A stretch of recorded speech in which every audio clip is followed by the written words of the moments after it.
I met up with Dr. Judith Reisman, a world historian in the destruction of human sexuality. Dr. Reisman is recognized as an expert witness exposing the sex industry's hidden agenda. Playboy sued you, or you sued Playboy? No, Playboy sued me for libel and slander. And what happened? I won. She's fought the pornography industry for decades and even won a lawsuit against Playboy.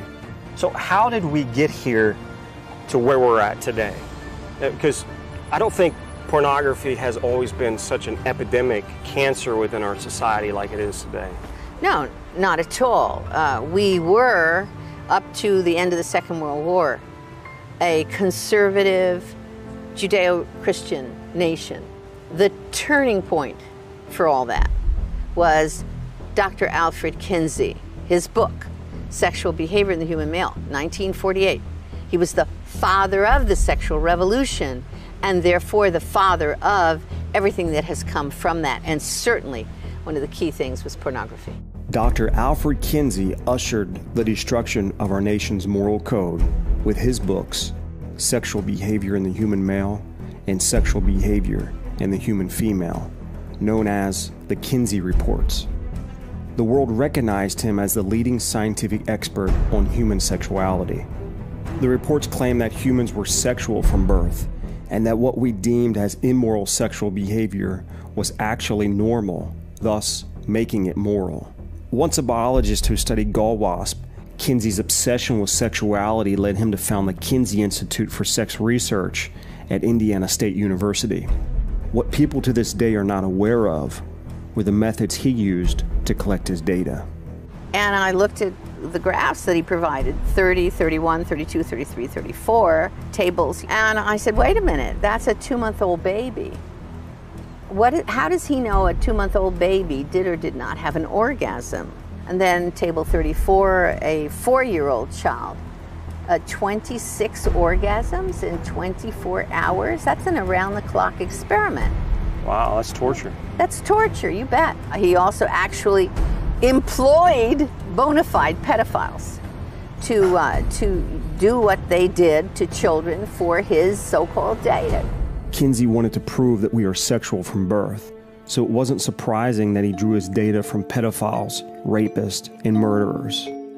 They were the perfect sample because obviously a rapist pedophile will have a skewed perspective on sexuality, convincing himself that his victim finds pleasure in the act of being raped.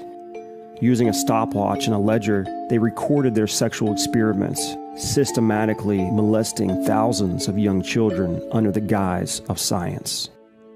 This research was compiled in his books, Sexual Behavior of the Human Male and Sexual Behavior in the Human Female. He said I had 196 pre-adolescents under 12, and he broke them up into 6 categories. And fainting, convulsions, screaming, writhing, striking what he called their partner, that's somebody who's raping them, okay?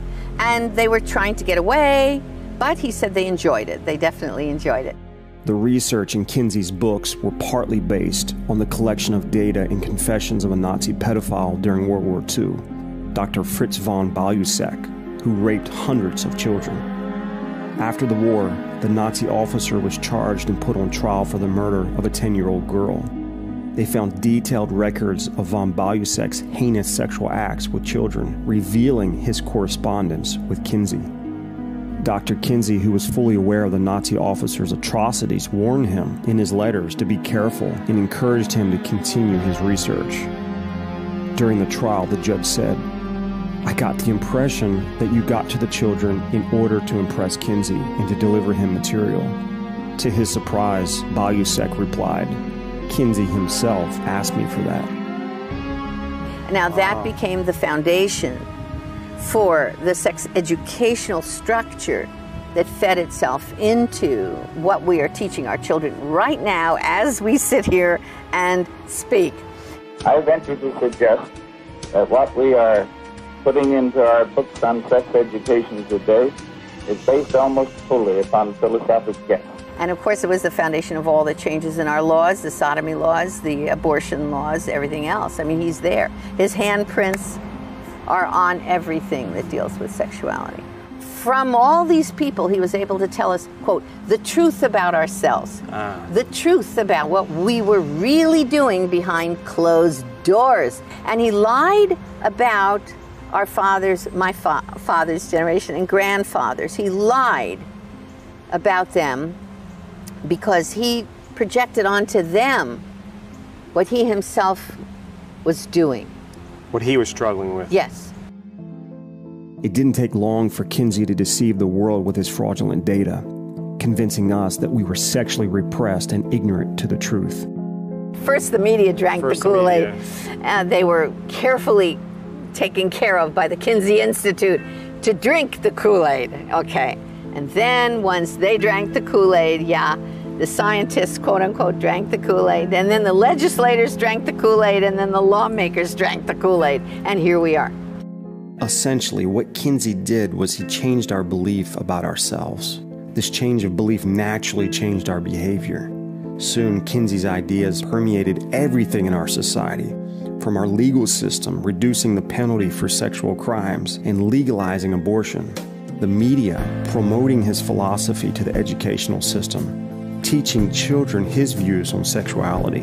What's more, the pharmaceutical industry capitalized from the sexual revolution. We saw the emergence of STDs, sexual enhancers, and the morning after pill. The divorce rate soared along with sexual crime. As a people, we would never be the same again. Our innocence was lost forever. Ultimately, Kinsey's fraudulent data led to the legalization of pornography. One of the virgins in college that read Kinsey and believed him was a guy named Hugh Hefner. Okay, so he's in college. So Hefner was an advocate for Kinsey's. He reads Kinsey and he says, hey, everybody's been lying to me. They've all been diddling around doing all this stuff, and I have been standing here being a nice guy. Forget it. He says, I will be, and I'm quoting him, Kinsey's pamphleteer. I will be Kinsey's pamphleteer. Really? So from there, he began to advocate for changes in the law, and he created a magazine called Playboy, which then he said would reflect what Kinsey had found about human sexuality. In his fraudulent data. America was educated by a pedophile whose work was labeled as science. Just as Darwin was the father of legitimizing evolution, Kinsey was the father of legitimizing the sexual revolution and all that's based upon that today. Sure enough, Hefner was true to his word. Not only did he popularize pornography on a global scale, he also helped to legalize it. I want a congressional investigation of Kinsey. At some point, we may, in fact, be able to get a public to be aware that they've been raped. The whole nation has been raped. That is what's happened to us. We have been raped, and you cannot expect to survive a rape without a great deal of illness, pain, and trauma. And we've gone through it. Now we've got to find a way to get out of it. So whatever happened to Kinsey? Well, this glorified psychopath eventually died of a slow and painful disease called orchitis, a lethal infection of the testicles due to years of brutal masochistic masturbation and other vile sexual acts. How ironic. The preacher of sexual liberation died from following his own message.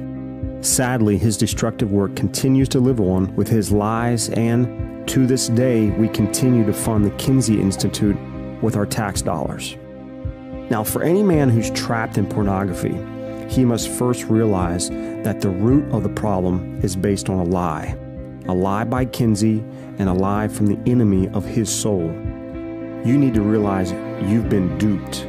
You've been suckered, because ultimately, Kinsey's purpose was to remake man into his image, which really wasn't a pretty one.